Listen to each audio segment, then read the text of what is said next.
Bonjour à tous et à toutes. Je suis très heureux de vous retrouver pour une nouvelle capsule vidéo qui concerne la playlist, Force des acides et des bases. Alors précédemment, dans la précédente capsule vidéo, on a montré de quelle manière on pouvait caractériser un acide faible, quels étaient les critères qui nous permettaient d'identifier un acide comme étant un acide faible. Alors dans cette nouvelle capsule vidéo, on va s'intéresser plutôt à la caractérisation d'une base faible. Donc on va se donner des outils, qui permettent de caractériser une base comme étant une base faible, ce qui nous permettra de reconnaître une base faible par ailleurs. Alors qu'est-ce qui caractérise une base faible? Tout d'abord, il faut savoir qu'une base faible réagit avec l'eau de manière non totale. Il s'agira d'une transformation chimique limitée, non totale, donnant lieu donc à l'état final, à un état d'équilibre dans lequel coexistera l'ensemble des espèces chimiques. Ça, c'est la première caractérisation d'une base faible. Deuxième caractérisation d'une base faible, étant donné que la transformation chimique d'une base faible avec l'eau est non totale, cela signifiera aussi que le taux d'avancement final, donc le taux d'avancement final noté taux, sera plus petit que 1. Donc le taux d'avancement final, je vous le rappelle, c'est défini par XF divisé par Xmax, l'avancement final réel divisé par l'avancement maximal si la transformation chimique avait été totale. Et enfin, la caractérisation que nous allons nous utiliser le plus souvent pour caractériser une base comme une base faible, ça concernera donc la concentration en ion hydroxyde HO-. Donc une base est une base faible. Une solution aqueuse de base sera considérée comme une solution aqueuse contenant une base faible si et seulement si la concentration molaire en ion oxonium sera inférieure ou égale à grand C, où grand C correspondra à la concentration alors je vais dire en acide, non, il faudra rectifier, en base apportée. Alors, voyons cela à travers un exercice. Essayons de voir cette caractérisation d'une base comme étant une base faible à travers un exercice. Alors, voici l'exercice en question. Je vous le mets sous les yeux. Alors, nous allons montrer à travers cet exercice qu'une base est une base faible. Alors, on pourrait utiliser un tableau d'avancement. Pour montrer que l'ammoniac, donc il s'agit de l'ammoniac, on pourrait utiliser un tableau d'avancement pour montrer que l'ammoniac ne réagit pas totalement avec l'eau.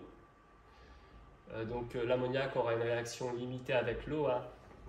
Voir les précédentes capsules vidéo, on avait vu ça lors de la playlist numéro 1 concernant les transformations acide-base. Alors, à travers cet exercice, on va utiliser une méthode qui n'utilise pas de tableau d'avancement, qui va utiliser la caractérisation précédente. Donc, on va essayer de montrer que, je rappelle un petit peu quand même l'énoncé du sujet.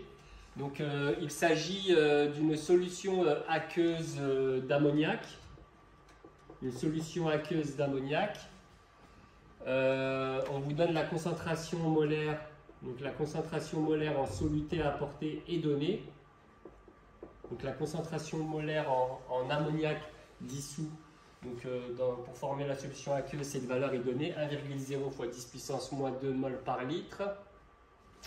Il est aussi donné la valeur du pH, donc le pH de la solution aqueuse, 10,6, à 25 degrés Celsius.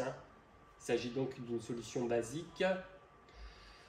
Qu'est-il donné d'autre? Le volume de la solution, 100,0 ml. Et donc, il s'agit de montrer que l'ammoniac, NH3, est une base faible. Donc il s'agit de montrer que l'ammoniac est une base faible. Alors on va essayer donc de montrer, donc si l'ammoniac est une base faible, il s'agira donc de montrer que la concentration en ion hydroxyde HO- à l'état final, donc lorsque l'équilibre est établi, il s'agira de montrer que cette concentration molaire est inférieure, est inférieure à C, est inférieure à C, où C représente justement la concentration molaire, la concentration molaire en base apportée. D'accord? Donc il s'agira de montrer cela. Alors la concentration molaire en ammoniac apportée dans la solution qui a permis de former la solution aqueuse est donnée. Hein. Donc il s'agira essentiellement de calculer la concentration molaire en ion hydroxyde. Et nous verrons, nous allons utiliser la valeur du pH pour cela.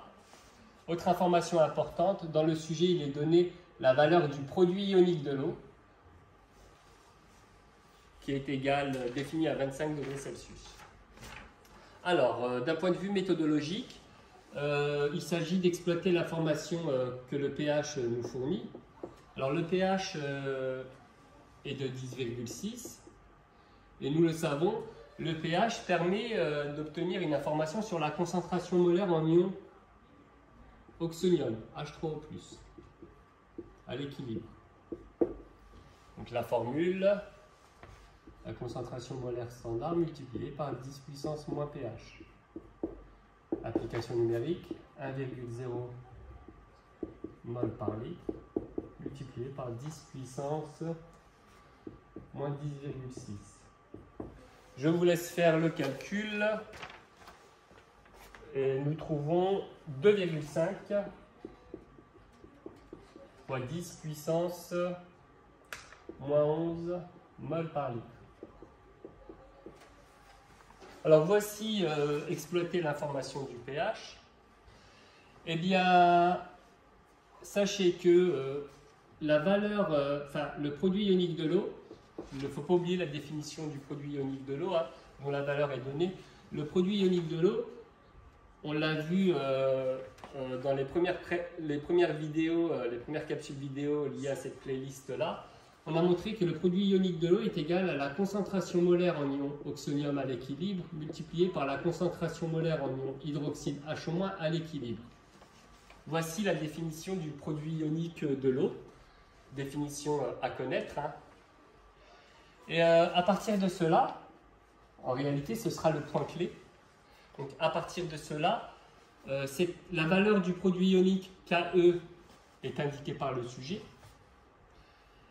Nous venons de calculer la concentration en ion oxonium H3O+. Il sera alors assez simple de calculer la concentration molaire en ion hydroxyde HO-.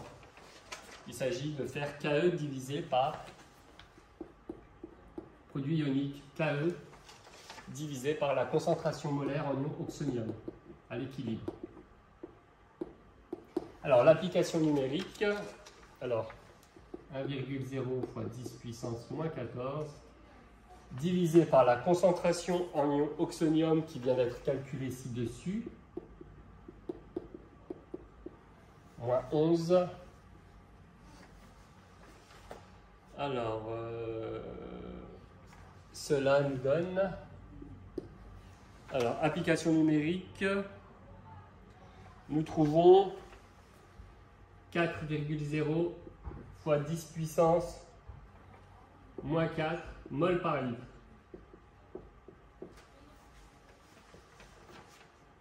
Oui, je le rappelle, hein, il pourrait sembler qu'il y aurait, ça peut paraître qu'il y ait une anomalie au niveau des unités, mais non, hein, je vous rappelle qu'on n'a pas divisé par C0 ici, il a été fait un choix, il a été fait un choix concernant toutes les constantes d'équilibre, celui de ne pas faire apparaître le divisé par le C0, la concentration molaire standard. Hein. Donc là, pareil, hein, H3O+ divisé par C0 qui est égal à 1 mol par litre. Hein. D'accord? Donc, bon.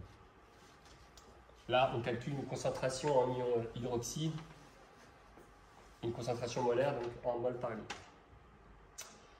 Alors, nous venons d'obtenir la valeur de la concentration molaire en ion hydroxyde.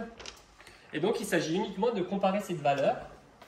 Il suffit juste, donc pour savoir si l'ammoniac est une base faible, si la solution aqueuse d'ammoniac est une base faible, il suffit juste de comparer, comme le dit le critère du cours, c'est un critère de cours, il suffit juste de comparer la concentration en ion hydroxyde avec la concentration molaire en base apportée, donc en ammoniac, qui est égal à 1,0 fois 10 puissance moins 2 mol par litre. Et là, on constate que la concentration molaire en ion hydroxyde à l'équilibre est plus petite que la concentration molaire en base apportée. Donc 1,0 fois 10 puissance moins 2 mol par litre. Conclusion, nous pouvons alors conclure que la solution aqueuse d'ammoniac,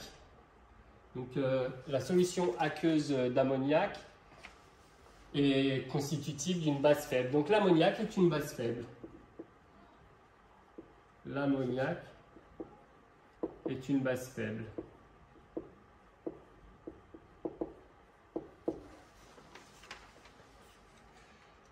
Je termine ainsi cette capsule vidéo. Qui a permis de montrer qu'une base est une base faible.